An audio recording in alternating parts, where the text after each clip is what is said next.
Ok, don Jaime, madre, la última vez que hablamos estábamos en San José. ¿Se acuerda la última vez? Que hablamos nosotros, pero la entrevista fue en tu casa. Sí, fue en mi casa. Yo pensé que había sido en sí, Chepe. sí, fue en tu Ah, casa. qué loco. Mae, vea, recientemente en Twitter me salió una nota que fue retuiteada como 5 millones de veces Okay. que dice como no estamos listos para esto o lo que se viene es realmente problemático. Sí. Los maes están amenazados, o sea, en síntesis, habla un poco sobre como la automatización, qué es lo que va a pasar, los trabajos y al mismo tiempo que creo que plantea una vara un poco catastrófica. Como Sí. distópica incluso, Ajá, sí. también Sí. dice como, bueno, pero y la gente va a aprender y todo va a Ajá, salir confía en el bien. ser humano. Exacto. ¿Cuál es tu perspectiva sobre qué está pasando con la inteligencia artificial hoy en el 2026? Ok, sí, esta conversación va a ser muy distinta a la que tuvimos la vez pasada, porque en ese momento estábamos apenas empezando a ver cómo la IA generativa gateaba. Y curiosamente cada mes en esto son como 10 años para cualquier persona, digamos, en términos de avance. Yo incluso a veces, yo paso siguiendo esto en el día a día, aún así me siento perdido. Puña, 2026, el estado de la cuestión es bastante amplio. Si pudiera dividirlo como en líneas de conversación, creo que hay un tema definitivamente geopolítico a nivel mundial, ¿verdad? Y que creo que podemos empezar lo macro e ir aterrizando. Entonces, en este momento hay dos competidores a nivel mundial en el tema de inteligencia artificial, que son China y Estados Unidos. Y cuando hablamos de Estados Unidos, estamos hablando de laboratorios estadounidenses apoyados por el gobierno de Donald Trump. Y prácticamente para de contar. Sí, la Unión Europea en algún momento tenía su par de laboratorios que todavía estaban como en el front-end de innovación, a partir de que aprueban el AI Act, que eso lo podemos ver más adelante, que es una regulación que defiende al consumidor en el Reino Unido, en la Unión Europea. Está pensada en eso, en defender a quien consume sistemas de software. Generó mucha restricción para que los laboratorios puedan avanzar tan rápido como lo están avanzando en China o en Estados Unidos, que prácticamente tienen el beneplácito del gobierno para sí, scrapear toda la información, hacer inversiones multimillonarias en energía, en infraestructura, digamos, facilidad de temas de permisos, que el tema de propiedad intelectual no sea un tema de obstrucción, etcétera. Entonces, hoy en día, iniciando febrero, casi marzo de 2026, está China y Estados Unidos, con sus dos formas de ver el tema. ¿Por qué solo esos dos? Porque para entrenar modelos fundacionales, y modelos fundacionales son ChatGPT, Gemini, Cloud, los principales, necesitas mucho procesamiento y necesitas mucha energía. ¿Cuánta energía? Por ejemplo, para entrenar un ChatGPT 4, ni siquiera ChatGPT 5, se requiere agarrar, por ejemplo, toda la electricidad de Costa Rica y dedicarla a eso por lo menos una semana. Wow. Correcto. Entonces, por ejemplo, cuando se habla de montemos nuestro propio modelo fundacional, es una discusión que se sale un poquito de la realidad en cuanto a infraestructura, ¿verdad? Eso implicaría pagar hospitales, escuelas, todo, dedicarse a entrenar eso y todo el mundo aguanta de una semana. Wow.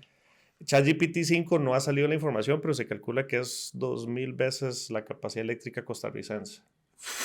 Entonces es una escala muy grande. Sí, es un reactor nuclear para Bueno, poder... Google está invirtiendo en la construcción de reactores nucleares. Google, ¿verdad? Que esto fue como cuando Pepsi fue dueño de una armada después de la Guerra Fría, algo así, suena raro.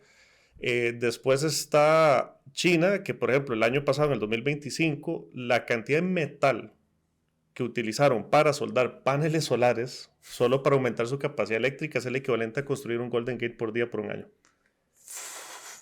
Entonces, por eso es que solo hay dos competidoras. Claro. ¿Verdad? Entonces, y eso implica muchas cosas. Esa guerra entre ambos es para ver quién llega a una... Ya no se habla tanto de inteligencia artificial en general, porque en su momento esa era como la meta. Cuando nosotros hablábamos, todavía se hablaba de que íbamos a llegar 2026, 2027 a eso. Prácticamente hay gente que dice que ya llegamos. Esta semana el modelo de DeepThink de Gemini reventó el ArcAGI 2, que es la prueba que supuestamente mide si ya estamos ahí o no. Jesus. Había un ArcAGI 1 y ese lo reventó el 03 de OpenAI. Entonces el laboratorio francés que hace RKJ dice, oh, sorpresa, hay una segunda, había otra, entonces sacaron la versión 2, pero ya esta la superó el Gemini. Pero entonces esa competencia es porque la potencia, la sociedad, digamos, o el país potencia mundial que llegue a la superinteligencia, eso es como que estamos jugando Monopoly, mientras vos das un par de casillas, o haces un par de casillas, la otra persona le está dando 4 veces vuelta Claro. al tablero. Y eso es lo que sabemos. Probablemente hay Sí, programas de DARPA de Estados Unidos con ya Generalized sí. Intelligence de 10 años. Bueno, mucho lo que vos estás, o lo que vos mencionabas, hay muchos investigadores e investigadoras a nivel mundial que están sonando las alarmas, porque toda esta, digamos, a mí a veces me presenta como experto en IA. Si fuera experto en IA estaría en Silicon Valley ganando $100 millones al año.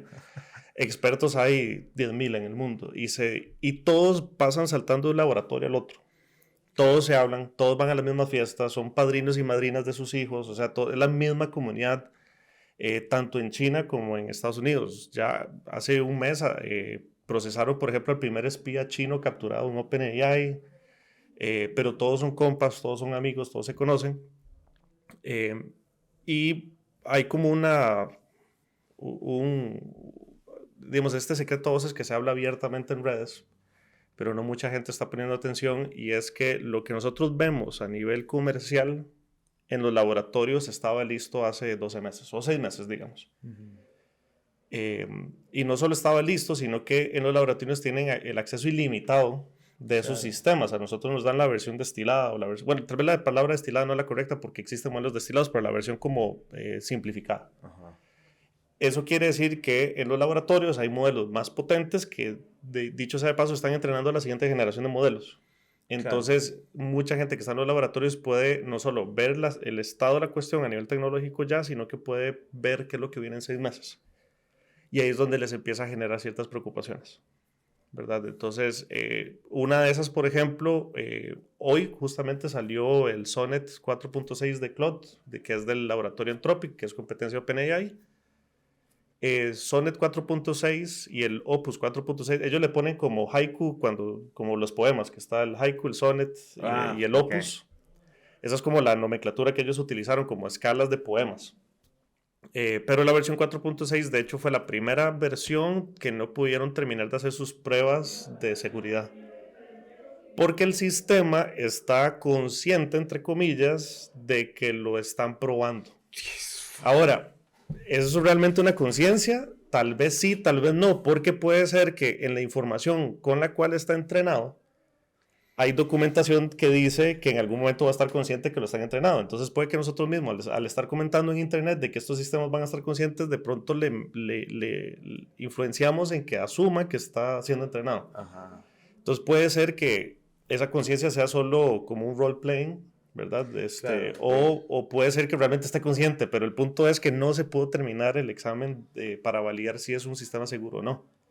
Hoy en día ya se lanzó públicamente el 4.6, bueno. Con sus restricciones, pero ya estamos llegando a ese punto, ¿verdad? Entonces tenemos la parte de geopolítica, tenemos la parte de capacidades de estos sistemas. En lo que llevamos apenas del 2026 ya hay unas pruebas matemáticas que se llama First Proof, que son 10 pruebas matemáticas tan complejas que si vos presentas, digamos, ninguno de nosotros va a presentar jamás una propuesta de solución de eso. Muy pocas personas en el planeta lo pueden hacer. Pero si vos presentas una prueba, una argumentación de esas preguntas, se requiere como una semana entera de una comunidad súper especializada de científicos o de investigadores o investigadoras para poder saber si acertaste o no. Wow. Entonces, ChatGPT 5.2 presentó 6 respuestas de las 10. Una ya se comprobó, la segunda que falló, pero todavía están validando si las otras 5 se presentaron. Entonces, aquí viene el segundo tema, que es a nivel de capacidad. Se nos están acabando las pruebas sobre las cuales medimos la inteligencia de estos sistemas. Muy similar a, por ejemplo, esta serie de Chernobyl, que los maes cuando explota todo dicen, no, pero el contador Geiger dice que solo 7, y es como, llega hasta 7, pero realmente está como en 47, una cosa así. Lo mismo nos está pasando, que cómo hace el ser humano para probar una inteligencia que está por encima de la inteligencia humana. Claro. ¿Verdad? Se nos están acabando las mediciones. Y ahí podemos saltar al tema de adaptación, porque mucha gente dice, ¿cómo va a ser tan inteligente si yo a veces le pregunto algo súper estúpido y me responde mal? Hay un concepto que se llama la frontera serrucho de la inteligencia artificial, y es literal como ver un serrucho. Está la barrera de las capacidades humanas y está qué puede y qué no puede hacer la IA muy bien. Entonces hay cosas como, al parecer, matemática olímpica, lo puede hacer muy bien, o matemática frontera o ciencia de frontera, pero si vos le preguntas, por ejemplo, necesito lavar mi carro y el lavado del carro queda 100 metros, camino o voy en vehículo, y le dice, es más eficiente caminar porque está muy cerca. Yeah. Entonces hay cosas que todavía no hace muy bien. El tema es ese, a nivel de adaptación muchas personas no utilizan las versiones más avanzadas, o todavía no nos hemos acostumbrado a utilizar tanto la IA como para realmente validar en qué cosas va muy bien y en qué cosas va muy mal, ¿verdad? Entonces, muestra un botón, 800 millones de personas tienen ChatGPT. El año pasado. Ahorita podríamos andar perfectamente por el billón. De esas 800, solo el 5% tiene la licencia pagada. Okay. Y la licencia pagada tiene un montón de funcionalidades y un montón de capacidades que no tiene la versión gratuita. Entonces hay mucha gente que todavía cree que el estado de la cuestión de la IA es ChatGPT gratis. Claro. Y eso es de ChatGPT gratis a lo que sea que están haciendo en Google Labs. Sí, o sea... en Google DeepMind, sí, bueno, ahí están doblando proteínas. Pero el tema es ese, que digamos, por ejemplo, solo con ChatGPT está ChatGPT. Recientemente lanzaron como modo prueba una licencia de $8, que es como la versión de $20, pero con anuncios, entonces es más barato. Okay. El anuncio sale como al final, como supuestamente no estropea la respuesta, supuestamente. Después está la versión de $20. Ya con la versión de $20 vos tenés acceso a que el sistema, por ejemplo, programe en Python para responderte preguntas. Tenés acceso a hacer búsqueda profunda, que es un sistema agéntico que va y busca 300 fuentes para redactarte un documento que te responde una pregunta. Puedes crear visualizaciones de código como paneles de datos, análisis de documentos, puedes crear Excel, puedes crear PowerPoint, o sea, tiene todas esas funcionalidades. Tiene incluso un modo para uno, como un profesor, un tutor, que le dices quiero aprender sobre tal cosa y te va guiando. Entonces tiene un montón de funcionalidades, esa es la $20. Y después está la versión de $200, que prácticamente tenés acceso ilimitado a la versión Plus o la versión Premium de capacidad de análisis o de investigación, etc. Yo conozco 2 personas que tienen esa licencia. Que son $200 mensuales. Correcto. Wow, sí, eso no... Pero son 2 personas que, por ejemplo, en ChatGPT, si vos haces una búsqueda profunda, el sistema literalmente te dice, ok, este es el plan de lo que usted quiere investigar, de acuerdo. El sistema solito se va, encuentra 300 fuentes en línea, jala la información, discrimina si hay errores en la información y después te redacta un documento que perfectamente podría ser de calidad de máster o de predoctorado. Uno en la versión de $20 tiene creo que 45 chances de hacer eso al mes. La versión de 200 es ilimitada. Entonces hay gente que está haciendo investigación, claro, donde lo que haces no es hacer como, bueno, este carro, el L200 contra Hilux, por ejemplo, y hace una investigación. No, hacen una por cada tipo de vehículo y después juntan las 300 investigaciones que hicieron. Claro. Correcto, y ahí van comprimiendo la data y, por ejemplo, nosotros ahorita en elecciones utilizamos una licencia de $200 precisamente para hacer un perfilado, por ejemplo, de cada candidato, de cada partido, de todo, para tener toda la información posible sobre cada persona. Eso para alimentar un experimento que estuvimos haciendo, pero a lo que voy eso es muy distinto a lo que la mayoría de la gente está acostumbrada a usar en el celular. Claro. Y, por ejemplo, según el ILIA, que es el Índice Latinoamericano de Inteligencia Artificial, en Costa Rica, el promedio de uso de ChatGPT son 6 minutos al día. Yo eso lo uso antes de bañarme. Sí, yo estoy a un par de horas diarias. Por día, correcto. Entonces, es muy raro porque estamos, la mayoría de la humanidad, en un proceso de adopción temprana o tempranísima, ¿verdad? Incluso hay muchos problemas todavía de alfabetización. Hay gente que usa ChatGPT como si fuera Google, como decirle, bueno, ¿cuál es? Y le hacen una pregunta. Ahora en elecciones, de hecho, en varias entrevistas, la pregunta era, ¿qué pasa si yo le pregunto cuál es el mejor candidato? Ajá. El sistema, la versión inteligente, va a decir, bueno, no te podría decir con certeza porque va, y se echa toda la hablada, pero después de eso, y te da algún tipo de respuesta. El tema es que es generativo, genera soluciones distintas cada vez, pero la mayoría de la gente todavía no ha ni siquiera empezado el proceso de entender qué significa generativo, ¿verdad? Que al final es como dice, vos me haces una pregunta, yo te voy a dar una respuesta, pero si me la haces mañana, te voy a dar una respuesta distinta. Mae, dentro de las...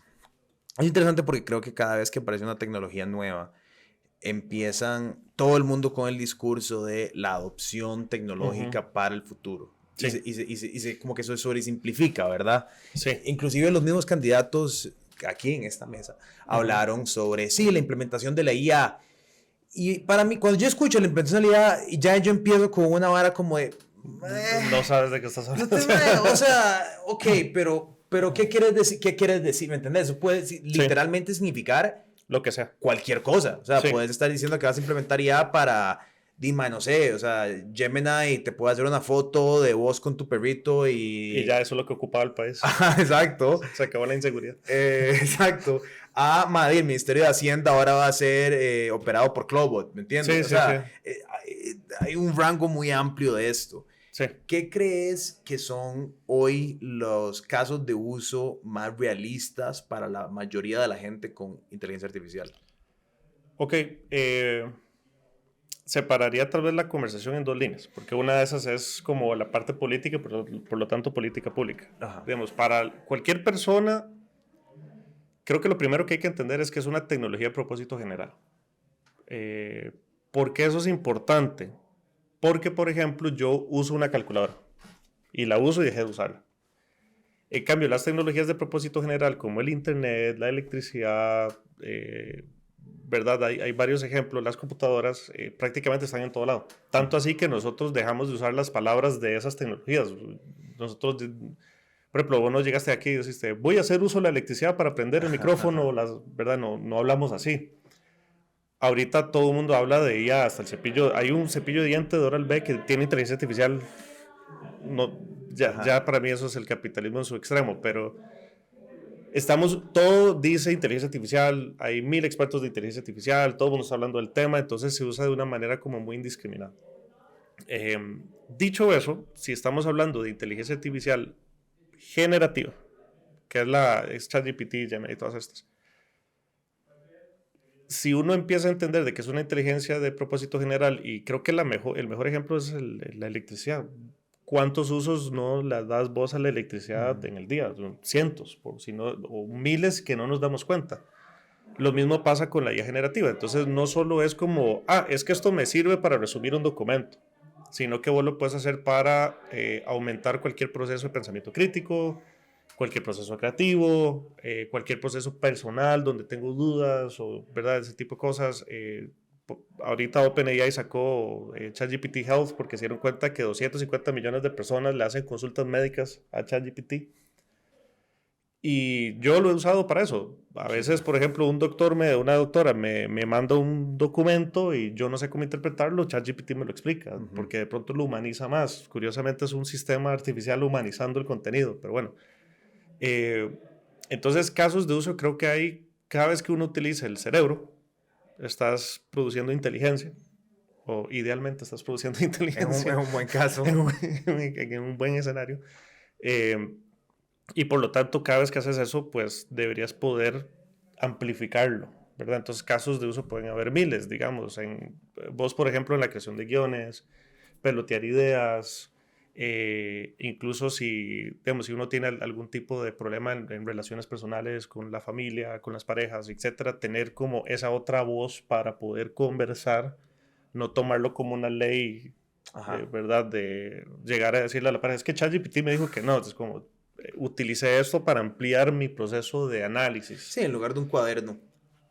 Sí, exacto. Nada más que este cuaderno te habla de vuelta. Es como de hecho, hay un chiste de que el cuaderno de Voldemort en Harry Potter era como un ChatGPT perverso. Pero bueno, entonces, creo que el uso en el día a día es donde todavía hay mucho que desbloquear, ¿verdad? Y a veces se resume a un chatbot de servicio al cliente o resumirme un documento o hacer una presentación, como que nos quedamos con eso porque esos eran los ejemplos de hace 3 años que se volvieron como muy comunes, pero definitivamente está ese tema, digamos, del uso.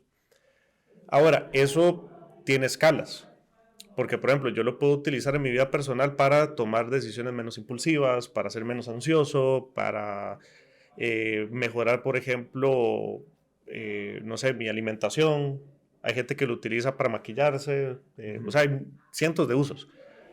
Si yo sé un poquito de eso, también me puede servir como un asistente para mi proceso educativo como de autodidacta. Sí, ¿Verdad? yo lo he usado para eso un Y eso montón. es chivísima.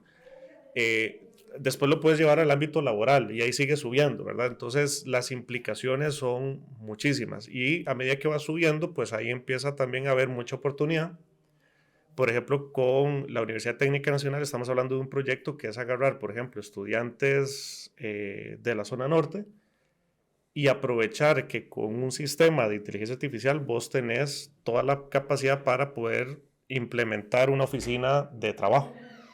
Claro. ¿Verdad? Entonces, ya no es este cuento como de, es que la tecnología a través de una incubadora va a generar un emprendimiento que se va a convertir en un unicornio. Es como, no, eso no nos interesa. Lo que nos interesa es que esta gente tenga trabajo. Claro.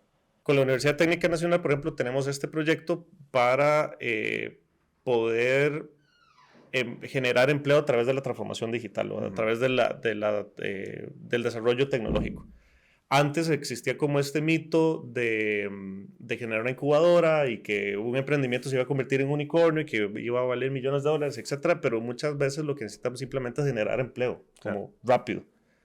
Entonces, por ejemplo, una persona que estudia contabilidad en su curso y puede estudiar contabilidad en casos falsos, hipotéticos, ¿verdad? Claro. Pero en este sentido, en el sentido de que ahora puedes agregar la inteligencia y que esa persona pueda analizar más información en menos tiempo y ser hiperproductivo, perfectamente una persona puede ser el contador o la contadora de su barrio. Y de pronto tienes una persona que tiene 5 clientes y esos 5 clientes les es rentable pagar ese servicio. Claro. ¿Verdad? Y así vas escalando. Eso nos lleva a la parte, por ejemplo, política. Hoy en día Costa Rica está en un lugar súper privilegiado porque 1 de cada 3 personas económicamente activas son profesionales graduados. Eso nos pone como en el top de Latinoamérica. Curiosamente somos el segundo país, segundo, tercero, dependiendo de dónde lo midas. Hay gente que nos pone en la posición 8, pero normalmente somos el segundo o tercer país con menor cantidad de investigación, desarrollo e innovación. ¿Qué es lo que pasa? Que nosotros generamos profesionales muy buenos e inmediatamente empiezan a trabajar para empresas extranjeras. Ojalá.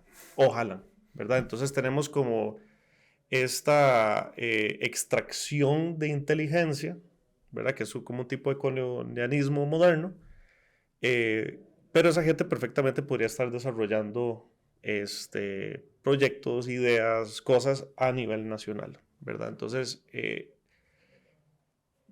¿cómo se amarra eso con el tema de inteligencia artificial? Mencionamos al inicio de que nosotros producir modelos fundacionales es bien complejo, por no decir imposible. Hay ciertos argumentos que dicen, no, pero nosotros podemos montar un DeepSeek o como modelos siendo más innovadores y... Nosotros siendo Costa Rica. Ajá, sí, nosotros siendo Costa Rica podemos ser más innovadores y podemos ser más disruptivos y si tenemos la... Ok, sí, eso tiene sentido, pero hay que recordar que China tiene toda una infraestructura de científicos, de laboratorios, de acceso a datos, de un montón de condiciones que no tenemos nosotros.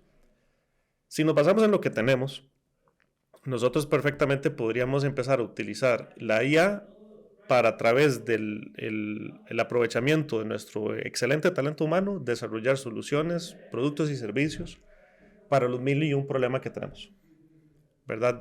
Cómo hacer que la caja sea la institución más eficiente del planeta, el tema de seguridad, cómo llevamos educación universal y gratuita a todas las comunidades del país, etcétera, etcétera, y ahí destilando hasta cada caso de uso puntual, porque podemos hablar de la caja, pero en la caja hay ciertas disciplinas o distintas intervenciones o está la parte administrativa.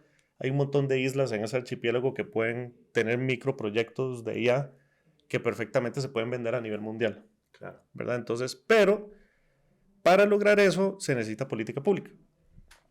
Y lamentablemente, ¿qué es lo que está pasando con política pública hoy en día? Está sucediendo para mí la tormenta perfecta, porque por un lado tenemos un rechazo, o no sé si es al propio o no, de no estar viendo las señales Recientemente, por ejemplo, Amazon mencionó que iban a recortar a la mitad su personal en Costa Rica. Esa es una señal que se viene viendo hace dos años. Obviamente, en el momento que ya se da, pues ya todo el mundo la ve. Pero, por ejemplo, nosotros, según distintas mediciones, nosotros tenemos 120, 180 mil empleos que prácticamente son plug and play de empresas internacionales que cotizan en bolsa en Estados Unidos y que tienen una obligación fiduciaria y penal por optimizar ¿cómo se llama? El profit, la generación de riqueza para esas empresas. Entonces, si en Estados Unidos dicen, tengo que despedir tanta gente, lo hago. Andy Jassy de Amazon dijo que ya para este año y el próximo van a despedir 500,000 de personas en todo el planeta.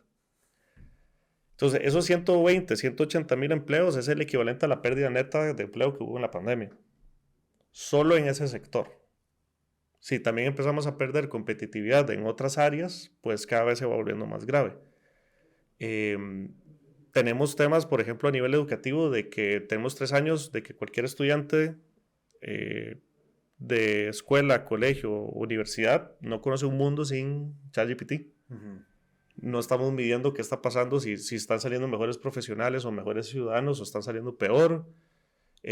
Hay memes como yo no quiero estar en las manos de un cirujano que se educó con ChatGPT. Bueno, ¿funciona o no funciona? No estamos midiendo eso. Hay un montón de cosas que están pasando que no estamos haciendo absolutamente nada. Y el segundo componente, que es para mí aún más preocupante, es que a nivel internacional existe un discurso que para nosotros no aplica y tampoco aplica para este tiempo. Y es que antes de la IA generativa existe la IA predictiva, ¿verdad? Entonces la IA predictiva es machine learning, son bases de datos y lo que hace es detectar patrones de distintas formas con distintos procesos de entrenamiento para sugerir o predecir resultados. Así funciona Netflix, así funciona Tinder, así funcionan las redes sociales, así funciona prácticamente todos los sistemas que utilizamos hoy en día, la prevención de fraude en tarjetas, etcétera, etcétera.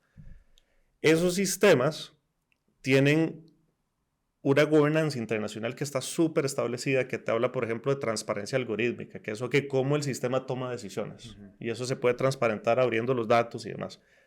Tenés temas de que principios, por ejemplo, para eliminar sesgo o para que no sea discriminativo hacia ciertos sexos o géneros, etcétera, etcétera, etcétera. Todo eso existe desde el 2018-2019 ya como jurisprudencia o por ordenamiento, más bien a nivel internacional. Y a partir de ahí se guindan algunos principios, por ejemplo, los de UNICEF, el PNUD, la OCDE, etcétera. Y entonces la gobernanza, la transformación digital se basó en esa IA predictiva. El AI Act en Europa también se basa mucho en eso, pero el tema es que la IA generativa es completamente distinta. Claro.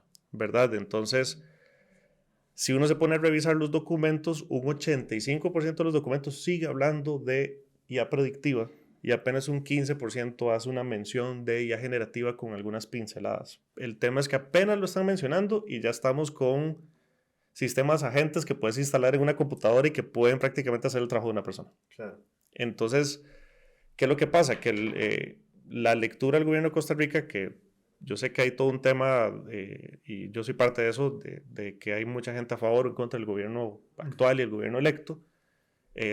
No voy a meterle tintes políticos a la conversación de hoy, pero el gobierno actual, una de las cosas que hizo bien fue ponernos al día en el tema de ciberseguridad y en el tema de transformación digital a través del MISIT, que hay que recordar es el ministerio más chiquitico y con menos plata. Pero mucha de los lineamientos que todavía está estableciendo el MISIT y el gobierno como resultado siguen ese patrón de IA predictiva. Entonces nos está poniendo al día al 2022, claro, pero no responden a lo que está pasando en el mundo, ¿verdad? Entonces, si bien nosotros tenemos una estrategia y tenemos cierta gobernanza y todavía no ha salido ninguna ley de IA, de hecho hay 4 todavía en corriente legislativa, aunque se aprobaran las 4, o aunque se implementara la Estrategia Nacional de Inteligencia Artificial, sigue quedando un vacío muchísimo más grande que tiene que ver con la afectación en el día a día, la adaptación, etc. Entonces, volviendo a tu pregunta inicial, después de todo este monólogo, cuando los y las candidatas o candidatos hablan de inteligencia artificial, creo que están hablando mucho desde la lógica como de la IA como una herramienta, como préstale a la gente una licencia y ya con eso resolvemos todo. No están pensando de que cuando hay una nueva tecnología de propósito general necesitas una cultura nueva, necesitas adaptar procesos, flujos. Por ejemplo, ¿cómo es Costa Rica antes y después de la electricidad? Claro. ¿Verdad? Y también, como para cerrar esta parte, a mí me encanta usar el ejemplo de LISA. Porque hoy en día, de hecho, si vos vas al índice latinoamericano de IA, te mide cuántos expertos en IA tenés, cuántos papers científicos haces asociados a inteligencia artificial, tu infraestructura y tu gobernanza. Eso es lo que mide. Y entonces muchos países toman decisiones con base a eso. Si nos devolvemos a cuando se fundó el ICE, si vos estás midiendo cuántos especialistas en electricidad hay, o ingenieros eléctricos o ingenieras eléctricas, cuántos generadores de electricidad hay, que esa es tu infraestructura, cuántos papers científicos, que en ese momento posiblemente ninguno, y empezás a medir exactamente lo que estamos midiendo hoy, posiblemente tu conclusión no sea fundar el ICE, sino que sea, hagamos una ley para que haya más generación eléctrica, o mandemos más personas a educarse, cuando realmente la decisión de política pública, de gobernar, no administrar, fue, no, fundemos un instituto cuya meta es que haya una penetración del 100% del territorio nacional de electricidad, porque la electricidad en sí mismo no hace absolutamente nada, pero sí desbloquea, por ejemplo, que haya refrigeradores y por lo tanto mejora el tema de alimentación, que la gente pueda calentar agua, por lo tanto también bajan enfermedades, mejora la higiene personal, puede servir alimentos, eso eventualmente habilita el acceso a conectividad. Entonces, la electricidad per se no te resuelve nada, pero te habilita desarrollos conexos que aumentan los estándares de vida en muchas líneas. Entonces, creo yo que la inteligencia artificial deberíamos verla así, como un habilitador de un montón de otras cosas que podemos desarrollar como país, que si nos da la gana, Costa Rica podría llegar a ser el país con mejores índices en absolutamente todo en cuestión de 5 años, 10 años. No hay que esperar tanto porque esta tecnología va así de rápida, pero no la estamos viendo como una tecnología a propósito general, no la estamos viendo como política pública y no la estamos viendo como la oportunidad que es, y estamos ignorando todos los riesgos que sí trae, que ya se están viendo cada vez más evidentes. A mí algo que me preocupa y me agüeva y es nuestro fallo en la escalabilidad de la innovación. Yo lo veo que viene tanto de, o sea, por un lado, yo con la selección me hizo gracia porque aquí estaban todos y la gente pregunta mucho más, pero ¿cómo ves a este? ¿Cómo ves al otro? Y de los que vinieron, eran modos a la misma crisis. Pero básicamente, si vos leías entre las palabras que estaban diciéndome todos, los planes de gobierno variaban en formas de que uno era de 575 páginas y el otro era de 15, sí, pero todos venían a ser básicamente lo mismo. Entonces, esa es la primera barrera que yo veo, que tenemos toda esta crisis de infraestructura como de país que hay que atender. A eso sumarle que los pleitos que parece que toman precedencia en la presidencia son de forma... no tal vez de un cambio fundacional hacia la innovación, sino más de estructura pasada. Sí. Que el Poder Judicial, que el manejo de la Asamblea Legislativa, que cuánto tiempo van a gobernar, ¿verdad? Son como de estructura de bar del pasado. Sí, estamos como tratando de arreglar el carro que tenemos hecho leña y no estamos pensando si realmente deberíamos andar en carro. Exacto. Sí. Y entonces ya llega a la tercera capa, que es, ok, mae, digamos, ¿qué pasa si agarramos toda la infraestructura de impuestos y la metemos y lo optimizamos el Ministerio de Hacienda con estos modelos inteligentes? Mae, yo no creo que haya nadie en el gobierno en este momento que siquiera... Está teniendo esa conversación. Y que ni siquiera la pudiese tener, y no porque son tontos, pero porque creo que ni siquiera está en el scope of work real. Sí, y eso, o por ejemplo, bueno, como sabes, yo asesoro a la Municipalidad de Montes de Oca.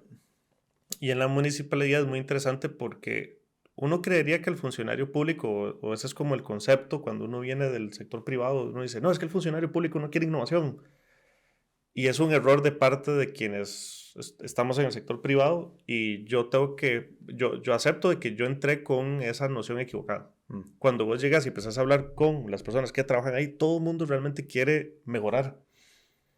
Y nos venden mucho en el sector privado ese relato que es falso. ¿Qué es lo que pasa? Que aunque quieran mejorar, responden a toda una burocracia de planificación, de un plan estratégico, que tiene que pasar una cosa por la municipalidad y otra cosa por el consejo. Por dicha, en el caso de Montes de Oca, ha habido como una cultura de todas las partes de trabajar en ese avance y se están logrando muchas cosas muy interesantes, pero definitivamente esa no es la energía o la aptitud que nacional. que hay en todo lado. O sea, puedes cambiarte un cantón de distancia y no vas a encontrar esa cultura. Claro. Sí, ma, y yo creo que ahí es donde, porque es interesante, como bien decís, las herramientas y los recursos nos podrían poner a un nivel tan diferenciado. Yo siento que lo que era el petróleo en algún momento, como este país tiene petróleo, entonces por ende va a ser tal vara. Sí. Hoy lo podríamos tener como un recurso, la inteligencia humana coexistiendo con modelos de inteligencia artificial nos podrían llegar a dar una diferenciación como Oman con petróleo. Sí, o la capacidad. Es que, digamos, el tico y la tica, en este país tenemos una capacidad de creatividad absurda. Tenemos el realismo mágico latino, donde podemos, las soluciones que uno diseña ya están en un entorno de profunda crisis, en el sentido de que, por ejemplo, cuando vos probas un sistema, no tratas de probarlo en aislado.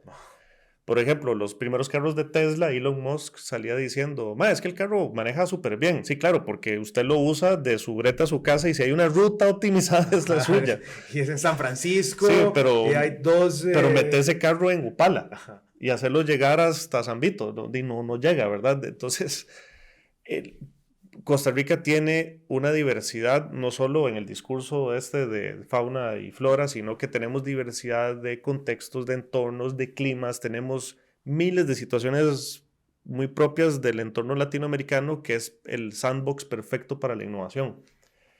Pero lamentablemente, últimamente he conocido tantos casos de personas que se gradúan, que tienen una tesis bestial en el TEC, en Cefotec, en la UNA, en la Universidad de Costa Rica, en las universidades privadas, que se quedan tesis.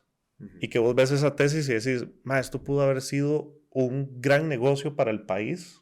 Por ejemplo, recientemente con una amiga estaba viendo, desarrolla este sistema como de botes o catamaranes que pueden funcionar como un colectivo, como un enjambre, para ir a medir arrecifes. Y yo decía, esta vara en las costas, o sea, tener solo la parte, tal vez la parte de fabricación de los componentes no, tal vez el ensamblado, porque la fabricación posiblemente es en China o en otro lado, pero la parte de investigación marítimo-biológica, toda la parte, digamos, de análisis de datos, la recolección de información, y, o sea, ahí se pudieron haber creado 300 empleos altamente pagados en costas donde faltan empleos. Sí, claro. Pero esa tesis, ¿qué es lo que pasa? No recibió financiamiento. Entonces, una persona que está trabajando con una transnacional, una persona altamente brillante, entregándole ese conocimiento a una empresa gringa que lo está usando en temas de finanzas. Claro. Se desperdicia el talento acá mucho. Sí, yo siento que ahí es donde hay una... Puta, qué duro, ¿verdad? Qué complicado. Y hace rato no estamos hablando de IA. Pero sí, o sea... Pero sí, estamos hablando de inteligencia en su aprovechamiento.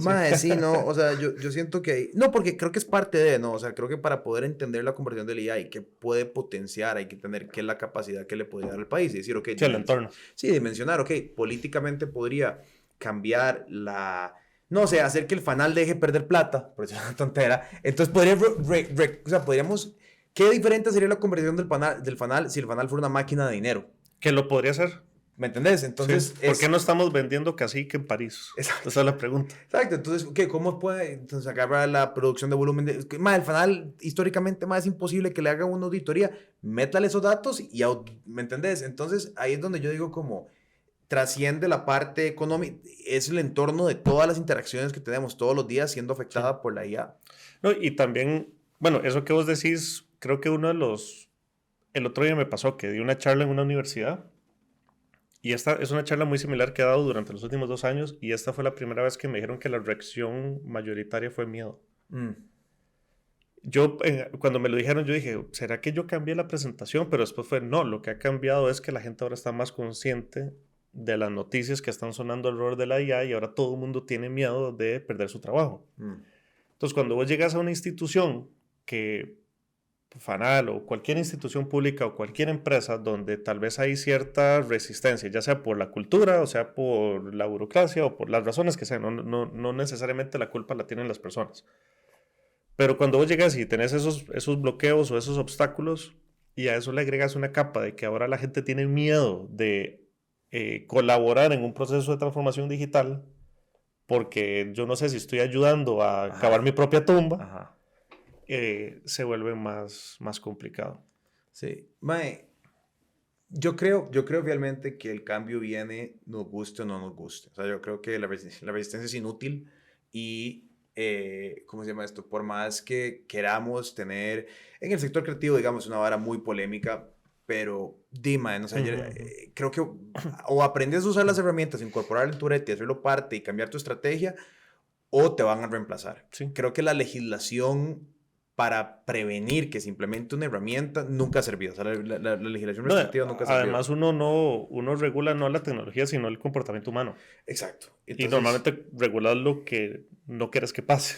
Y va a ser muy difícil, además, argumentar una legislación que nos haría menos competitivo ante un entorno global, porque si os dijeras, Costa Rica es una isla en el espacio flotando, y lo que nosotros hacemos, bueno, entonces aquí los diseñadores gráficos, no, a las empresas no les permiten usar IA para hacer diseño gráfico, pero estás compitiendo con el resto del planeta. Con Tailandia, que vas a poder hacer, ¿me entendés? Sí, un VPN, estás compitiendo con un VPN. Sí, o China, que acaba de, bueno, ByteDance de TikTok acaba de sacar Seedance, que prácticamente puede hacer cualquier producción audiovisual con un prompt sin fallos de personaje, sin fallos de...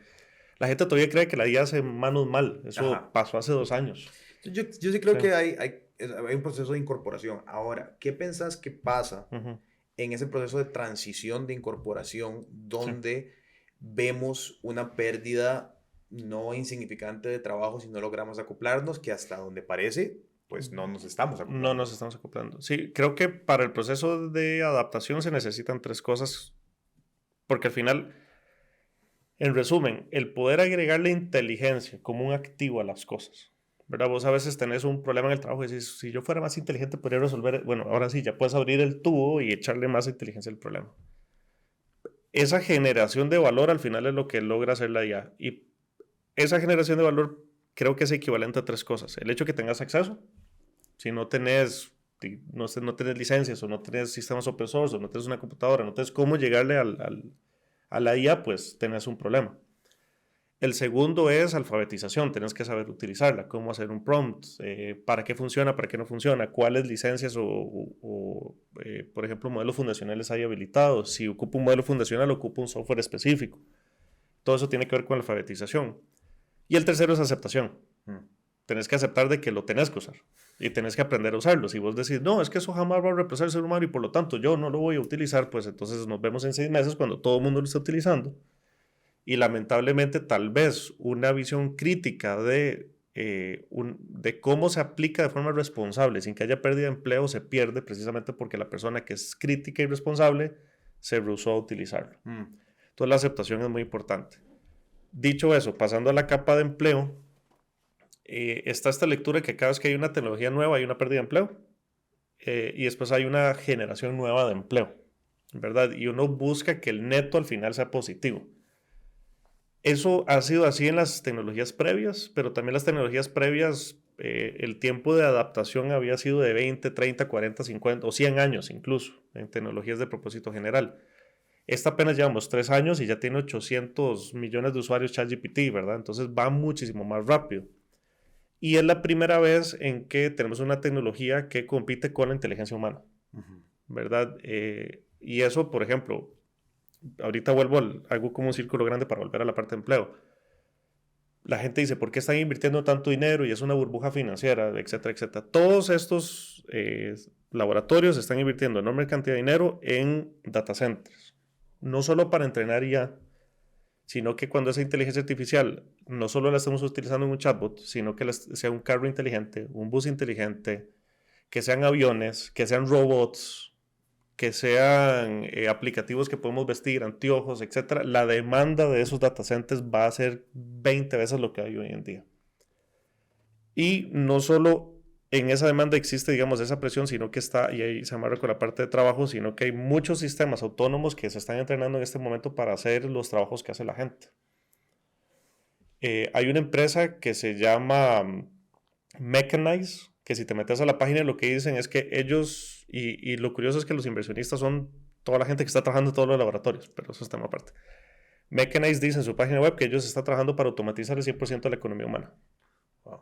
¿Por qué? Porque hicieron el cálculo de que lamentablemente el 75% del comercio mundial lo sostiene solo el 20% de la población. Entonces, si despedís el 80% de la población, igual funciona la economía. Wow. Ahora, si vos despedís el 80% de la población, solo en Estados Unidos esa cantidad de salarios equivalen, creo que son a 11 millones de dólares o 11 trillones en inglés. ¿Verdad? Entonces es un mercado muy grande que querés robarte, y eso solo en la economía del área de conocimiento. Si ahí metes toda la gente que trabaja con su cuerpo, claro, es como 4 veces ese tamaño. Entonces esta gente está detrás de eso, aterrizándolo nuevamente en la parte laboral. Entonces eso es lo que está buscando cierta gente, hacia allá va la tecnología. Si nosotros no tenemos esos 3 puntos de acceso, alfabetización y aceptación, nos estamos quedando detrás de la conversación, y al final viene, ok, ¿cómo tenés que vos diseñar la solución para el tema de empleabilidad?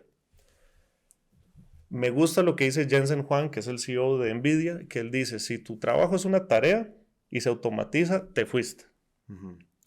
Si tu trabajo es un propósito, más bien se va a multiplicar. Él pone el ejemplo de los radiólogos. Entonces, por ejemplo, cuando sale sistemas de visión computacional que pueden ver una radiografía e interpretar la imagen, la gente dijo, bueno, ya se fueron los radiólogos porque este sistema hace eso. El tema es que el propósito del radiólogo no es interpretar una imagen, es diagnosticar. La tarea es interpretar la imagen. Y de hecho, él tiene razón, se ha triplicado la cantidad de radiólogos a nivel mundial. Ahí la pregunta es si el trabajo de uno tiene un propósito, ¿verdad? Por ejemplo, en tu caso, vos puedes decir, bueno, yo hago producción y esas son muchas tareas, pero al final tu propósito posiblemente va a ser contar historias o comunicar, etc. Tiene un propósito. Entonces, uno debería empezar a implementar unos procesos de alfabetización, de reentrenamiento, de reconversión de flujos de trabajo e incluso de reaprovechamiento del talento humano. El caso que yo normalmente menciono es agarrar choferes de bus. Es un trabajo que lamentablemente al día de hoy, y esto lo sé porque he conversado en todos los años de mi vida que he andado en bus, he conversado con choferes, y siempre me dicen que trabajan 12 horas, que ganan súper mal, que manejan a veces con mucho sueño, cansancio, que a veces no pueden comer bien, que se ven expuestos o expuestas, las pocas choferesas claro. que he conocido, tal vez como 2, a situaciones de riesgo, de inseguridad, etc. Esas personas, si vos analizás su trabajo, es una tarea, es ir de punto A a punto B. Eventualmente un bus automatizado pues elimina esos trabajos. Pero hay otro rol que todavía no existe, que es la experiencia del transporte. Entonces tenés una persona cuyo propósito es que la experiencia de transporte sea ideal.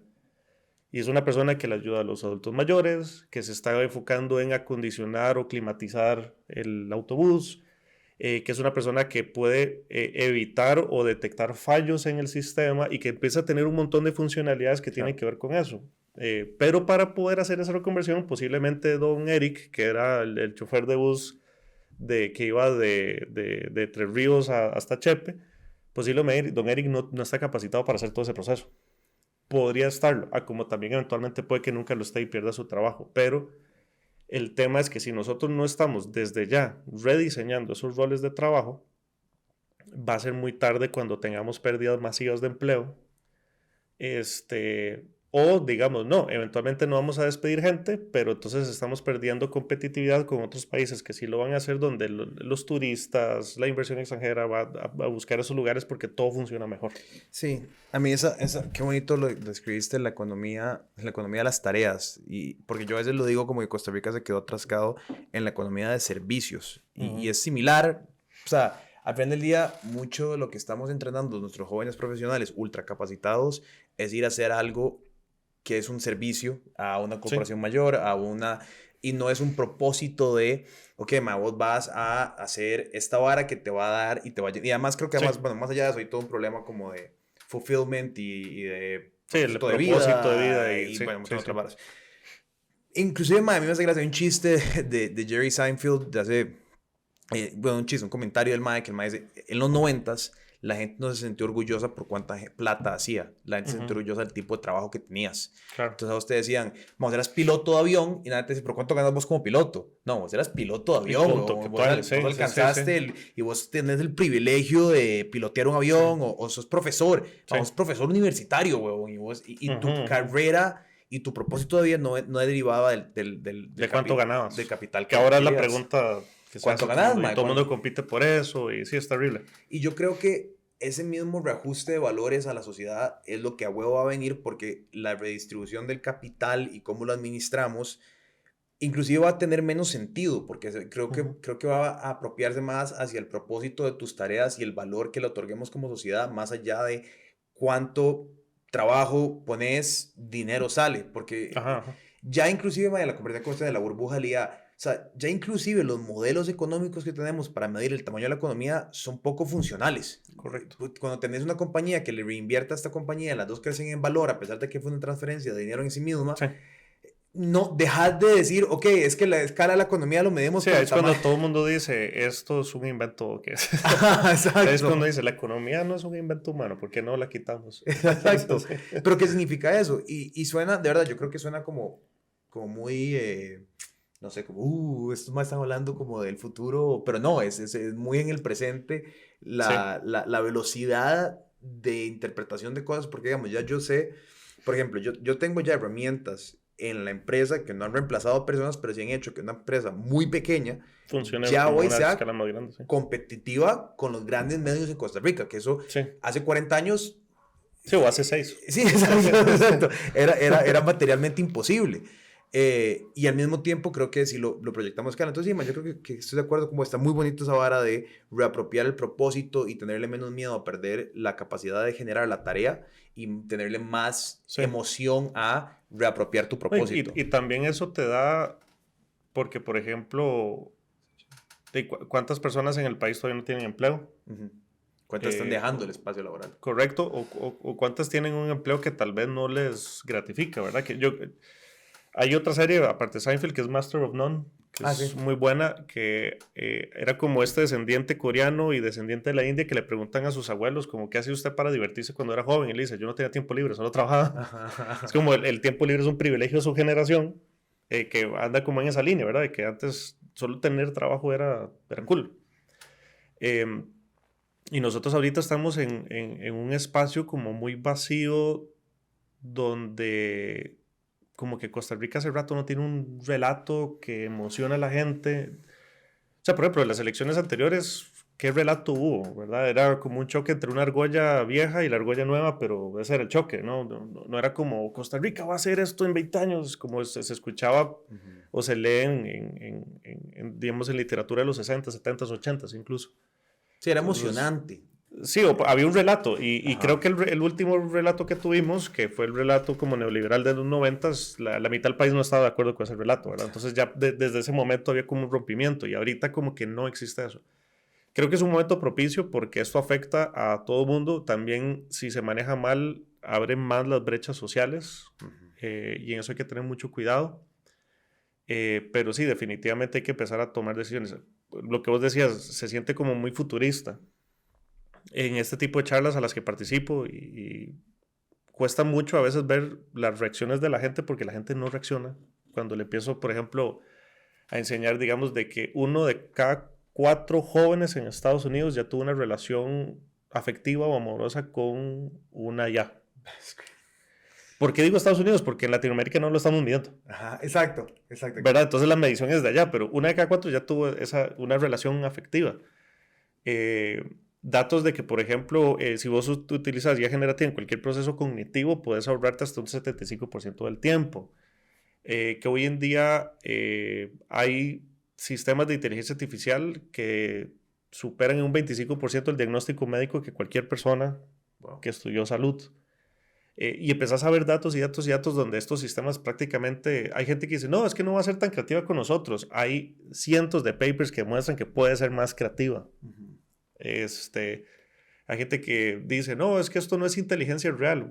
Man, no importa, si te quita el brete, ¿qué importa? Si es inteligencia, o sea, vas a tomar tu cuestionamiento filosófico sin empleo. Entonces, suena como muy a futuro. Esta semana, por ejemplo, sale Elon Musk hablando de, porque ahora juntaron XAI con SpaceX, porque van a empezar a construir data centers en la Luna, y entonces los chinos salieron diciendo, no, la Luna es un objetivo chino de aquí al 2030, entonces ya estamos hablando de colonias en la Luna, y, y a veces es muy raro, porque uno está viendo esto en la computadora, leyendo las noticias, y salís a andar por las calles de Costa Rica y decís como, ¿qué tan distante se siente esta conversación a la realidad que estamos viviendo? Y, y eso, que yo creo que yo soy una de las pocas personas que tal vez tiene esa maldición, bendición de tener el chance de estar siguiendo esto en el día a día. eh, a mí me cuesta incluso pensar que están viendo personas cuyo trabajo no es estar detrás de este tema, ¿verdad? ¿Qué tan más distante se escucha? Sí, Dima, yo que estoy crónicamente en internet, uno recibe Un una bombardeo, sí. pincelada, exacto. Pero, mae, digamos, para ya empezar a amarrar acá, Ujú. si tuvieras que pensar en, mae, pensemos en más de corto plazo, Sí, porque ya tirar allá, sí, sí, sí. claramente, ¿qué pensás que es como soy una persona he usado ChatGPT, Ujú. ¿qué debería estar haciendo para que no me deje la curva de aquí a 6 meses, de aquí a un año? Ok, sí, esa es una excelente pregunta. Creo que uno, seguir usándolo. Y creo que empezar usándolo, usar estos sistemas en situaciones que tal vez nos ponen naturalmente incómodos, ¿verdad? Creo que hay ciertos perfiles de personas que tienden a ser como más libres o creativos a la hora de explorar con estos sistemas. Creo que la mayoría de las personas todavía lo utilizan como para resumir un documento, redactar un correo, pero yo les recomendaría empezar a explorarlo hasta en cosas que suenen. Hay gente que me dice, esta es una pregunta estúpida o es una idea estúpida. Y creo que en la exploración creativa no hay tal cosa como la estupidez. Por ejemplo, tómale una foto a, no sé, a su refri, aunque tenga dos o tres cosas, como el clásico refri de soltero, y pregúntele, bueno, ¿qué puedo cocinar con esto? Tengo una matita que se me está muriendo, tómale una foto y, bueno, ¿qué puedo hacer con esta mata? Ah, ¿qué tipo de mata es? ¿Por qué se está muriendo? ¿Le falta sol? ¿Le falta agua? Eh, Empezar a utilizarlo en cuestiones cotidianas donde tal vez podemos amplificar la cantidad de inteligencia que estamos utilizando para las situaciones. Eso nos genera lo mismo que andar en una bici. Mientras más andas en una bici, menos te caes. Entonces, eso va a permitir que tengas como una noción más pura o más aterrizada de qué pueden hacer estos sistemas. Una vez que ya tenés como más conocimiento, eventualmente ya para ese punto estás ahorrando suficiente tiempo para justificar eventualmente una inversión de $20 para una licencia pagada. Este, Se habla del open source, pero para tener open source ocupas más bien sistemas mejores celulares, mejores computadoras y saber cómo instalarlo, pero entonces por el momento tener una licencia pagada para saber qué es lo que puede hacer, y llevar la misma conversación, por ejemplo, al trabajo para quienes tienen trabajo. Empezar a tener conversaciones con nuestros jefes, nuestras jefas, preguntarle, bueno, podemos usar esto, ¿cómo no lo podemos utilizar? Tenemos gobernanza, ya tenemos un acuerdo de cómo se utilizan o no se utilizan, y empezar a generar discusión. Mientras más conversación haya, pues la democracia hace lo suyo y el mercado hace lo suyo y empiezan a haber ecosistemas. Al final, la mejor forma de regular este tipo de cosas es que haya un ecosistema sano, pero para que haya un ecosistema sano necesitas eso, acceso, alfabetización y aceptación. Y la alfabetización está en todo lado. Hay videos en YouTube, hay cosas en redes sociales, puedo armar grupos de personas para probar estos sistemas en la casa, con mis amigos, con mi familia, compartir casos de uso, empezar a leer noticias al respecto. ¿Verdad? Creo que cuando aparece la electricidad en el planeta, todo el mundo quería saber al respecto. Estamos exactamente en el mismo momento, ¿verdad? O como cuando inició el Internet. Entonces, hay que aprovechar estos 2 o 3 años de adopción temprana precisamente para empaparse en eso. Mae, y un par de herramientas que vos digas que vale la pena explorar, aparte de ChatGPT, que me imagino que es el más usado. Sí, digamos, yo tengo casi que todos los modelos pagados porque tengo que estar experimentando en eso. Em, yo recomendaría definitivamente probar Gemini, que es de Google.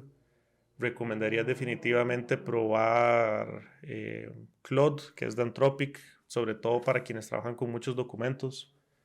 La versión gratuita de Claude acaba de tener un upgrade bastante fuerte donde ya puede generar PPTs, documentos, archivos en Excel bastante avanzados en la versión gratuita. Y después de eso, incluso hacer una búsqueda en Google como, bueno, o sea, yo trabajo en marketing, entonces soluciones de marketing gratuitas con IA y empezar a probar herramientas en lo que yo hago, o sea, como de cada persona es un mundo, pero definitivamente 1 o 2 modelos fundacionales y después de eso probar licencias gratuitas y empezar en ese flujo como de experimentación sin duda. Mae, si la gente quiere leer todo lo que usted tiene que decir de inteligencia artificial. Ok, curiosamente, una de las cosas que más me enorgullece es que desde el año pasado a trabajamos con 400 personas y se fundó la Fundación Costarricense de IA Responsable. Cool. Y tiene, se llama FAIR o FAIR, que es como justo en español. Entonces pueden buscar fair.cr y ahí se pueden unir a la comunidad de WhatsApp. Ahí vamos a tener un montón de proyectos, iniciativas, hay varias universidades participando, hay mucha gente donando tiempo. Estamos tratando de crecer como comunidad precisamente para empezar a tener incidencia política, ayudar en la generación de planes, de políticas públicas, planes de trabajo en las empresas. Y si entran a la comunidad, pues ahí les voy a aparecer hasta en la sopa. Y pues ahí podemos intercambiar contactos creo que vamos a estar lanzando un podcast pronto. Entonces ahí te paso el enlace para que hagan una promoción entre podcasts. Pero sí, con que entren a la fundación creo que ahí van a encontrar suficiente material. Hacemos un curso virtual y gratuito todos los meses que se llama Introducción a la IA. Entonces el próximo va a ser el último miércoles de este mes, independientemente del mes donde sea que estén viendo esto. Bien. Entonces sí, pueden entrar por ahí podemos conversar. Muchas gracias, ma. Te fijo, nos vemos en un año, dijo. Exacto, ese mes cuando se acaba el mundo.